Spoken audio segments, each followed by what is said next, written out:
nombre es Enio Agüero. Para los que no me conocen, es un gusto volver a verlos.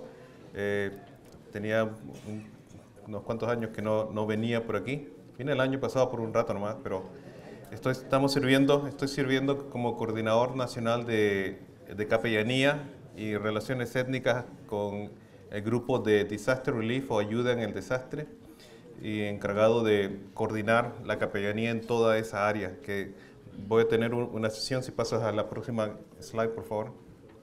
Una sesión el próximo, en la tarde, a la hora de los deportes. Los que no estén jugando deportes, en la casita que está atrás del arco de la portería, ahí voy a estar de 3:30 hasta las 4:30, creo. Pero vamos a estar hablando acerca de qué es lo que nosotros hacemos en Disaster Relief. Si pasas a la otra.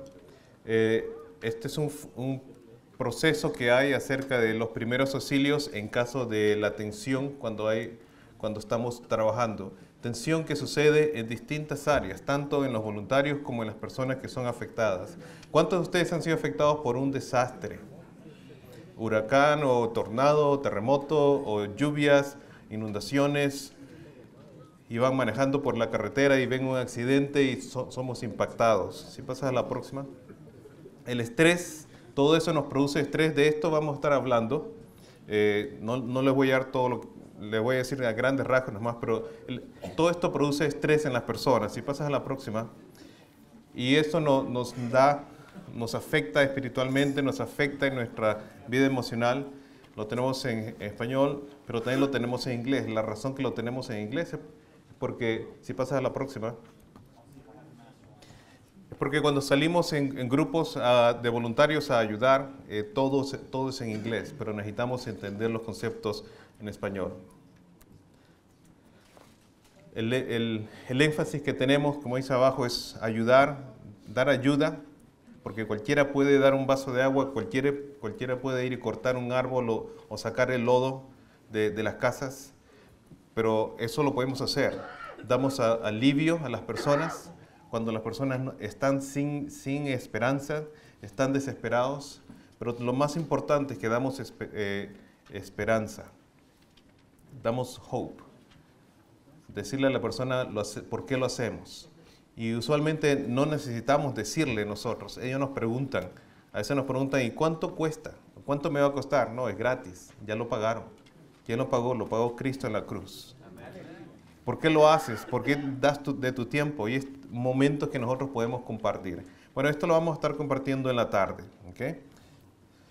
Quiero darles un poquito de historia acerca del campamento. De ayer hablando con el hermano Eric, estábamos conversando de esto, y hace 10 años, ¿cuántos saben cómo principió el campamento este?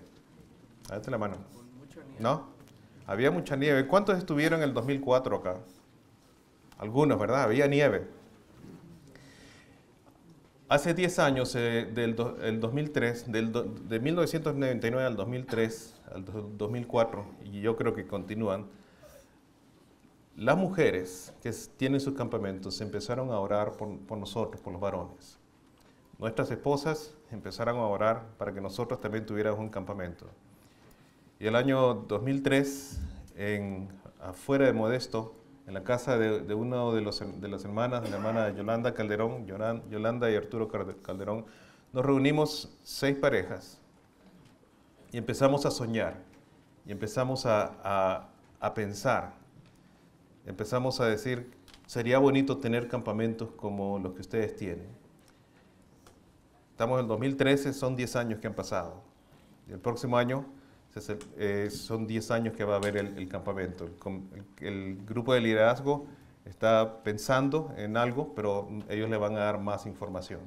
Pero es importante que pensemos eso. Este campamento, que recordemos este campamento, principió con oración y continúa con oración. Hemos visto vidas transformadas, vidas cambiadas, testimonios de hermanos que están sirviendo en las iglesias, que salieron de aquí, que estuvieron arrodillados llorando aquí, aquel sábado de nieve, ¿te acuerdas? No sé si ustedes recuerdan los que estuvieron acá, pero ¿quién predicó? ¿Recuerdan? Otro argentino, el hermano Otero. El hermano Otero predicó. Y cuando hizo la invitación pasaron como 200, como 300, porque nosotros tenemos los nombres. Y se hizo otra invitación adicional a esa, para llamado al ministerio. Hace 3 días, el lunes, me encontré con un hermano que me dijo, hermano, ¿usted se acuerda de mí? Le digo, tu cara es muy conocida. Y era que lo había visto en los campamentos. Y me contó la historia. Me hizo recordar la historia. Yo fui uno de los que pasó ahí, yo fui uno de los que respondió al ministerio. El hermano dijo, heme aquí, envíame a mí. Se fue a estudiar, el Señor lo llevó a estudiar, se preparó y hace 4 meses lo llamaron de pastor a una iglesia. Resultado de aquí. Quizás tú vas a ser uno de esos cuando salgas de aquí, porque necesitamos más obreros. No solamente venimos a pasar un buen tiempo, a jugar deportes, a renovar nuestras baterías, pero venimos porque Dios nos necesita. Y Dios necesita más obreros, necesita más pastores, necesita más capellanes, necesita más líderes, necesita más ministerios especiales como los que el hermano nos dijo ayer con Batman. Batman se llamaba, ¿verdad? ¿O Eric? Necesitamos más. ¿Por qué? Porque el mundo, como decía el conferencista anterior, el mundo nos quiere confundir. Y necesitamos nosotros seguir adelante. Les traigo un saludo acerca de la familia de California Southern Baptist Convention. ¿Cuántos de ustedes saben que si usted es miembro de la iglesia, usted es parte de la familia de la Convención Bautista del Sur de California? Un saludo de nuestro hermano Fermín Whitaker. ¿Cuántos lo han visto a él? ¿Saben que es el único, ayer me hizo recordar un hermano, es el único hispano que hay en la convención y es nuestro director ejecutivo? Más adelante en la tarde les vamos a compartir un reto que él ha compartido con nosotros. Pero por ahora, déjenme decirles que les mando un cordial saludo. Se encuentra fuera del estado, por eso no pudo venir. Pero él está con nosotros. Ayer en la noche hablé con él y me preguntó cómo va el campamento, cuántos hay, cuántas iglesias hay. Y se puso contento cuando le dije, hay 510 por lo menos. Hay otros tantos que no pudieron entrar. Gracias. Y Él está orando por nosotros. Pasa otra más. ¿Okay? Esos son los comerciales que traigo. Ahora entrando a lo que me invitaron a hacer. ¿Cuál es el lugar de la palabra de Dios en la vida de la iglesia? El lugar, el papel de la palabra de Dios en la iglesia. La palabra de Dios en la vida de la iglesia es todo. No hay nada más. No hay otro libro, no hay otra enseñanza de la cual nosotros podamos decir o que alguien más pueda encontrar, decir, encontré algo adicional. Hemos sabido que hay grupos o hay organizaciones que lo han dicho. Hemos encontrado otra profecía. Hemos escrito otro testamento.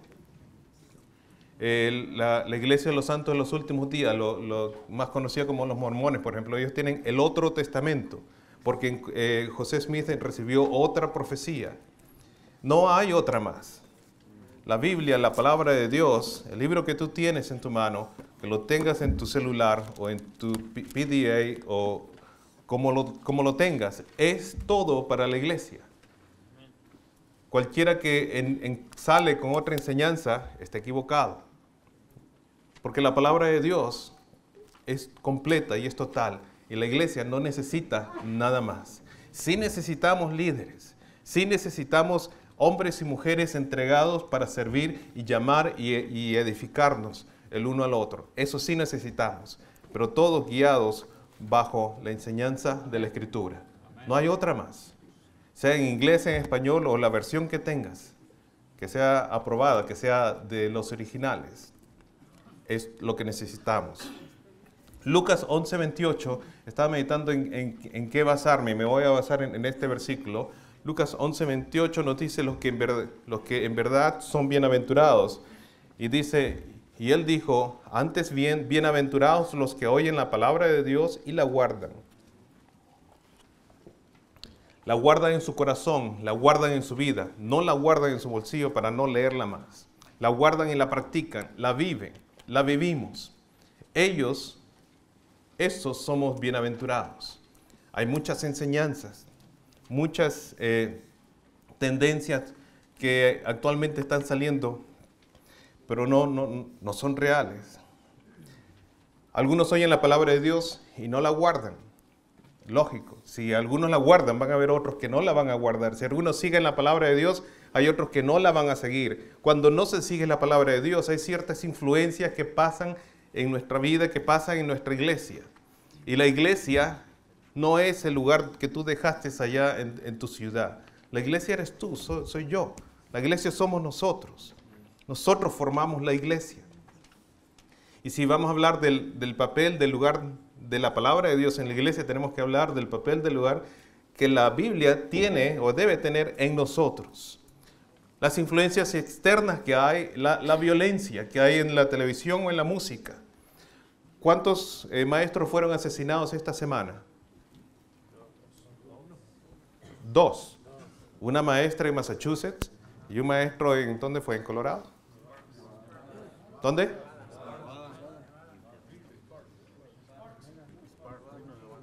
Nevada, ¿verdad? Nevada. 2 maestros, ¿por qué? Porque ¿qué edad tenían los que asesinaron? Eran niños. ¿De dónde agarran eso? ¿De nuestra casa? No. No vamos a entrar en si deben ver armas o no, pero lo que voy es la violencia de la televisión, la violencia de la música. Nosotros como padres debemos de ser un poquito duros con nuestros hijos, porque ellos necesitan límites. Si nosotros no les ponemos límites, si le decimos todo está bien, hay que darles la libertad. Yo le he dado a mi hijo la libertad que él necesitaba, pero había momentos cuando le tenía que decir, hijo, eso no. O hijo, te estás pasando y déjame decirte por qué. El terrorismo.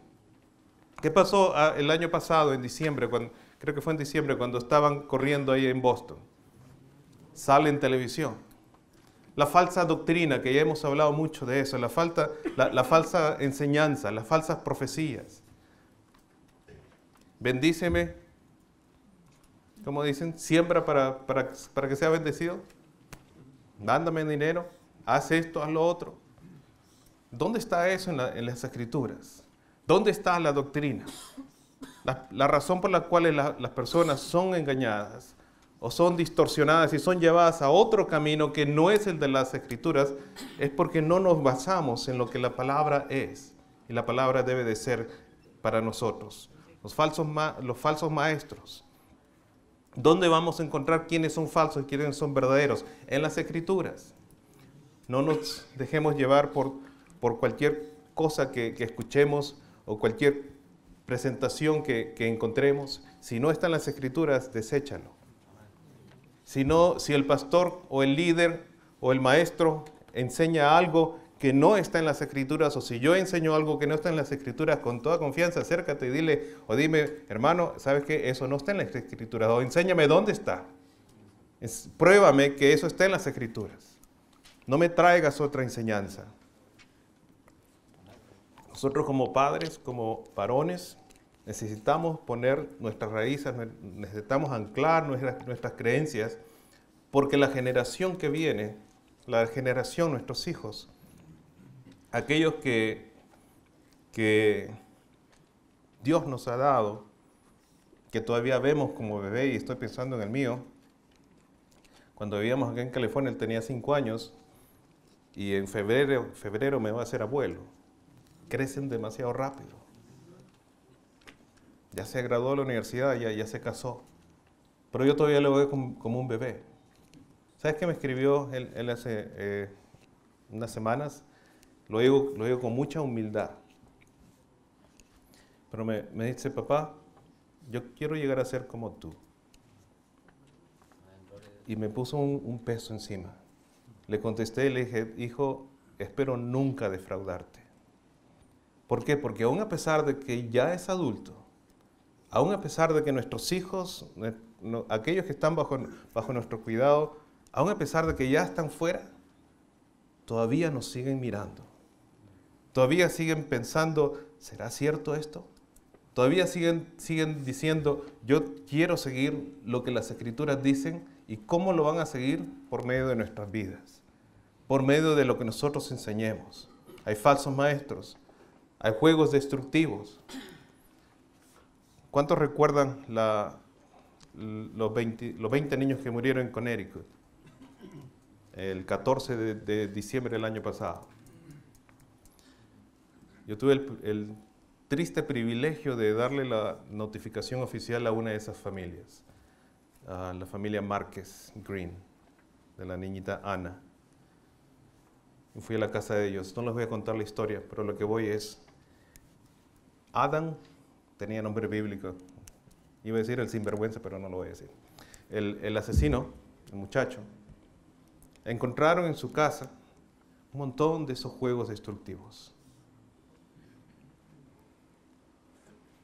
Se pasaba el tiempo jugando, matando a gente.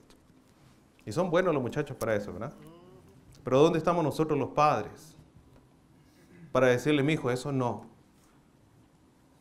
Eso está mal. Y déjame decirte por qué. Aquí en las Escrituras dice que está mal. Hay otros juegos que pueden tener. Yo tengo 2 hijos, ahora tiene ella 28 años, el otro 23. Sé que los adolescentes son difíciles.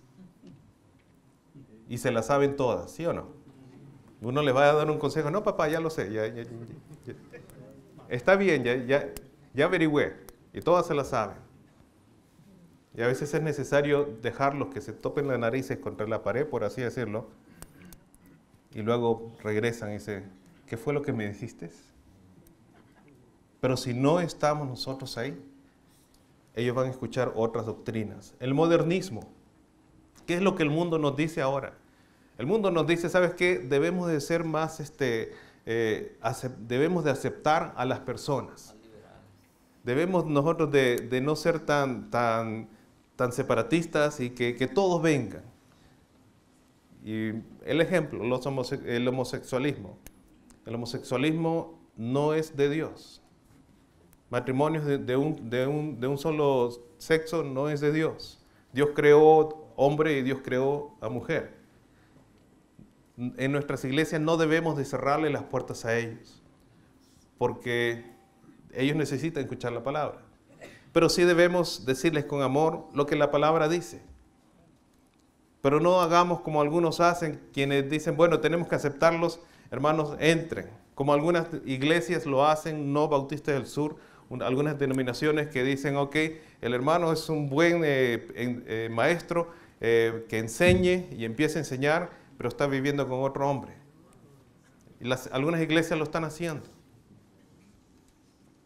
Que nosotros no hagamos eso. Nuestros jóvenes, nuestros hijos están creciendo en ese ambiente, el ambiente que les dicen que está bien, que todo está bien. Que hombre con hombre está bien, mujer con mujer está bien. No está bien. Ellos necesitan escuchar de ti y de mí que no está bien. Y que no está bien no porque yo lo digo, sino porque la palabra de Dios me enseña que no está bien. Si hubiera estado bien, Dios hubiera dicho otra cosa, pero no lo dijo. El modernismo nos llama y nos dice, ¿sabes qué? Debemos de aceptar más a las personas. No seas tan cerrado, no te cierres tanto, abre las puertas. Si yo me abro las puertas y entiendo, pero según los límites que Dios me pone en su palabra.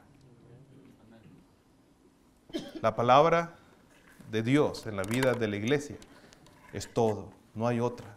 No debe de haber otra enseñanza más. Y si hay algún maestro o algún pastor, es una de las cosas que a mí me encantan de la Convención Bautista del Sur. A veces nos critican de ser muy conservadores, muy cerrados. Y sí lo somos cuando estamos hablando de la Biblia. No te salgas de lo que la Biblia dice, ahí vamos a ser conservadores y cerrados. Pero sí no somos cerrados cuando decimos, si tú eres homosexual, no hay problema, yo te puedo hablar, te debo de ministrar. Si tú estás en pecado, cualquier pecado que sea, no hay problema. Vamos a hablar, vamos a conversar, vamos a ver qué es lo que la Escritura dice. Y muchos vienen con esas dificultades a nuestra vida, a nuestra iglesia. Tengamos cuidado con el modernismo. Algunos oyen la palabra y no la guardan. Hay muchos más ejemplos de influencias externas que podamos ver. Pero veamos algunas dentro de la iglesia. Las influencias internas que hay dentro de la iglesia. A veces hay conflictos. O casi siempre hay conflictos. En una iglesia que no haya conflictos es porque algo anda mal. ¿Por qué? Porque todos somos seres humanos, todos pensamos diferente. Y debemos de aprender a estar de acuerdo en el desacuerdo que tengamos. Queremos pintar, queremos cambiar la alfombra de aquí, digamos. A mí no me gusta este verde mucho. Yo pondría un azulito. ¿Qué otro color pondrían aquí? ¿Rojo? ¿Por qué? Algo de rey, ¿verdad? Como el rey. Un amarillo, ¿por qué? Por la camisa. Mi punto es este. No vamos a estar de acuerdo en un color, pero podemos llegar a la mayoría y podemos decir, ok, nos pusimos de acuerdo, por decirles, en este negro de aquí, para que no se vea lo sucio. Y le seguimos adelante. Pero en la iglesia no sucede así a veces. En la iglesia a veces los conflictos que hay destruyen la iglesia, dividen la iglesia. ¿Y quién la divide? Tú y yo. Y debemos de tener en mente siempre que no es nosotros. Yo no debo de resaltar. ¿No dice la palabra que Cristo debe de aumentar en mí y yo debo de disminuir? ¿No dice la palabra que yo debo de, cada vez que me acerque más al Señor, debo de reflejar lo que Él es? Eso dice. Influencias internas. Hay malos entendidos. A veces nos sentamos en la silla o en la banca de un hermano o una hermana que cree que es dueño de la silla. Cosas tan simples. No, me puedo pasar la mañana repitiendo o encontrando cosas así. Ustedes saben de lo que estoy hablando, ¿verdad? Cosas tan simples que debemos de ponerlas a un lado. ¿Hay envidias en la iglesia? No hay, ¿verdad? Hermano, a mí no me saludó esta mañana, ¿qué pasó? ¿Usted enojado conmigo? ¿O por qué le dio a la hermana o al hermano una posición y a mí no me la dio? Yo me la merezco. Yo ya tengo la experiencia, yo me la merezco. ¿Por qué el hermano está llamando a orar a ese hermano y no al otro y no a mí? Todo lo hacemos en la iglesia, lo debemos hacer para la gloria y honra de ¿quién? Del Señor. De nosotros no, nosotros somos instrumentos, somos sus hijos. Tenemos el privilegio de ser usados por Él. Tenemos el privilegio de que Él nos mire y nos permita obrar, nos permita alabarle, nos permita estar con Él. Hay deseos personales. Yo sé que esto no sucede en su iglesia, en la mía sí sucede algunas veces. Pastor, yo creo que debemos hacer esto. O maestro, yo creo que debemos enseñar esto. Y la iglesia ya tiene su dirección, el maestro sabe qué es lo que va a enseñar. Le dice, ¿sabes qué? Yo creo que no. Y uno se enoja, el hermano se enoja, la hermana, y se van y dicen, no, a mí no me hacen caso, y empiezan los deseos personales. ¿Por qué? Porque a veces queremos hacer lo que yo quiero y no lo que Dios nos llama a la iglesia a hacer. Y eso debemos, hermanos, de evitarlo. ¿Qué hacer cuando eso lo veamos? Muy simple, llamar al hermano, a la hermana y decirle, hermano, ¿sabe qué? Vamos a orar, no se ponga así. Hacerle recordar, y si yo soy uno de esos algún día, ojalá que alguien me ponga la mano en el brazo y me diga, vamos a recordar para qué estamos aquí. ¿Para qué es el campamento? ¿Para qué es la iglesia? ¿Para qué es nuestra escuela dominical? ¿Cuál es el propósito? A veces decimos, bueno, es cierto, ¿verdad? Enemistades. ¿Conoce usted algún hermano o hermana que no le habla a otro? Desgraciadamente yo conozco pastores que no se hablan en la misma ciudad. Y quizás usted puede pensar en alguno de ellos también. Y a veces sucede cuando hay divisiones en las iglesias, no se hablan el uno al otro. Es triste. ¿Hay una solución? Realmente no tengo una, pero no debe de suceder. Todo eso es cuando algunos oyen la palabra de Dios y no la guardan en su corazón, no la practican en su vida. Los que en verdad son bienaventurados, oyen la palabra de Dios y la guardan. ¿La guardan dónde? Dime. Tu corazón, en tu vida, en lo que tú eres, en lo que hacemos. Ahí la guardamos, en lo profundo de nosotros. El Salmo 34.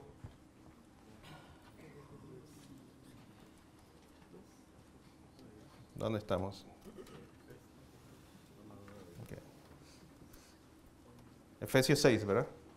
Okay. Efesios 6, 10, 20 nos habla de la armadura de Dios. ¿Recuerdan esos pasajes? La armadura de Dios dice así.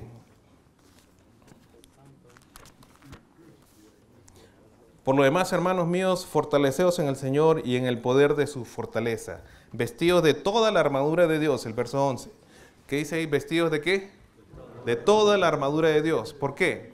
Porque estamos en batalla. Dice, vestidos de toda la armadura de Dios para que podáis estar firmes contra las acechanzas del diablo. ¿Cuáles son las acechanzas del diablo? Las enemistades, los egoísmos, las tentaciones, las envidias, el egocentrismo de uno, la lujuria. ¿Qué más? Podemos seguir mencionando, ¿verdad? Verso 12, porque no tenemos lucha contra sangre y carne, sino contra principados, contra potestades, contra los gobernadores de las tinieblas de este siglo, contra huestes espirituales de maldad en las regiones celestes. Por tanto, tomad toda la armadura de Dios para que podáis resistir en el día malo y habiendo acabado todo, estar firmes. Y una parte de esa armadura de Dios, no voy a leer todo el pasaje, que no hay tiempo, pero una parte es el versículo 17. Nos dice ahí que la armadura de Dios, la espada del Espíritu, es la palabra de Dios. ¿Para qué es una espada? Para defendernos cuando alguien nos va a atacar. En el día de hoy no la usamos, pero en la antigüedad habían pleitos y para defenderse. La palabra de Dios la debemos de usar para nuestro crecimiento espiritual, para defendernos, como dice ahí, porque no estamos luchando contra carne y sangre. No estamos luchando contra el enemigo que se presenta en una forma muy visible. Estamos luchando contra, y no me lo tomen a mal, contra las cosas que a veces mi hijo me dice, me hubiera dicho quizás, papá, el homosexualismo, yo tengo amigos que son homosexuales, y está bien.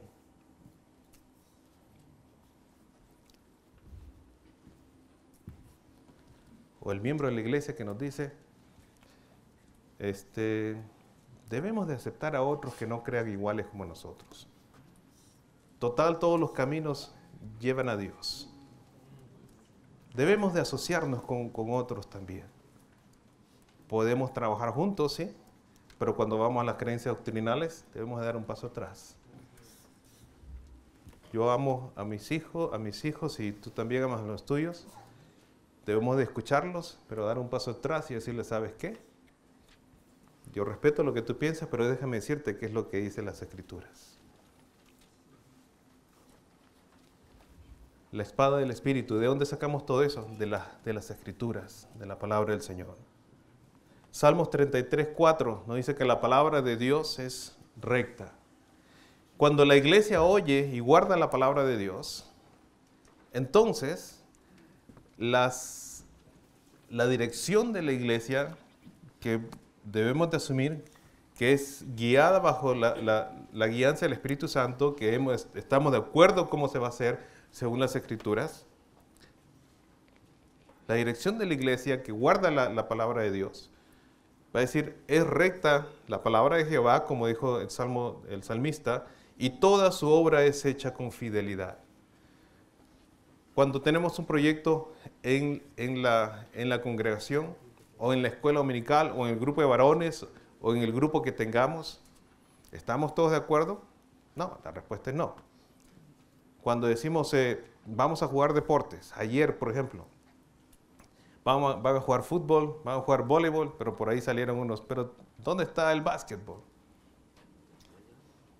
¿Hubo desacuerdo? No. Vamos nosotros a ver qué es lo que vamos a hacer y se encuentre una solución. Dijo el hermano Zacarías, el próximo año vamos a ver lo del básquetbol, ¿verdad? Al otro van a pedir béisbol. Al otro van a pedir béisbol. Y si quieren tirarse de las montañas, con eso vienen en el invierno, ya ustedes solos. A lo que voy es esto. Cuando la iglesia entiende que la palabra de Dios, la dirección de la iglesia está basado en lo que la Escritura dice, entonces entendemos que todo lo que vamos a hacer, todo lo que estamos programando, está por nuestra fidelidad a la Escritura. Pueden haber proyectos, pueden haber programas, pueden haber procesos y sistemas que nos ayuden a llevar lo que nuestra dirección en la Escritura, sí. Pero no pongamos un proyecto o un proceso o un sistema para ayudarnos a hacer lo que nosotros queremos y luego le ponemos un versículo bíblico abajo. Eso no. Tiene que ser al revés. Hebreos 4:12 nos dice que la palabra de Dios es ¿qué? Es viva y eficaz. Por ahí salieron algunos hace un tiempo que había una doctrina que decía que Dios ha muerto. Ellos ya murieron, pero la palabra de Dios sigue viva. La palabra de Dios es viva y eficaz. ¿Cuántos de nosotros Dios nos ha tocado en algún momento y hemos caído de rodillas? O has estado manejando el carro y de repente te salen tus lágrimas porque Dios te tocó de alguna forma. Porque hubo algo que te recordó, algo de la Biblia, o te recordaste algo y lo único que nos quedó decir es Dios, gracias. O Dios, tú fuiste fiel. La palabra de Dios es viva y eficaz y más cortante, dice que todo ¿qué? Porque la Escritura no solamente es para tirarla para allá, sino también para nosotros. No solamente para decirle, tú tienes que hacer esto, tú tienes que creer lo otro, sino también yo tengo que creerlo y vivirlo primero. Y penetra hasta partir el alma y el espíritu, y las coyunturas y los tuétanos y discierne los pensamientos y las intenciones del corazón. La palabra de Dios en la vida de la iglesia es ¿qué? Es todo. No hay nada más. No puede haber nada más. Y cuando el líder o el hermano traiga otra enseñanza, rétalo. O dile, con amor. Hermano, dígame dónde está en la Escritura eso. Nosotros hemos tenido experiencia que hemos bajado predicadores del púlpito. Porque hay que hacerlo. Cuando empiezan a enseñar algo que no está en la Escritura. En una oportunidad estábamos debatiendo entre ¿esperamos que termine la enseñanza o no? La decisión fue no. Y después nos dimos cuenta que tenía una enseñanza bien equivocada. Estaba bien vestido, tenía una elocuencia bárbara, nos hacía reír y esto y de todo. No era argentino, por si acaso. ¿Okay? Y bárbaro. Si estuviera aquel hermano Otero, le estaría echando cosas. Pero, bueno, a lo que voy es esto.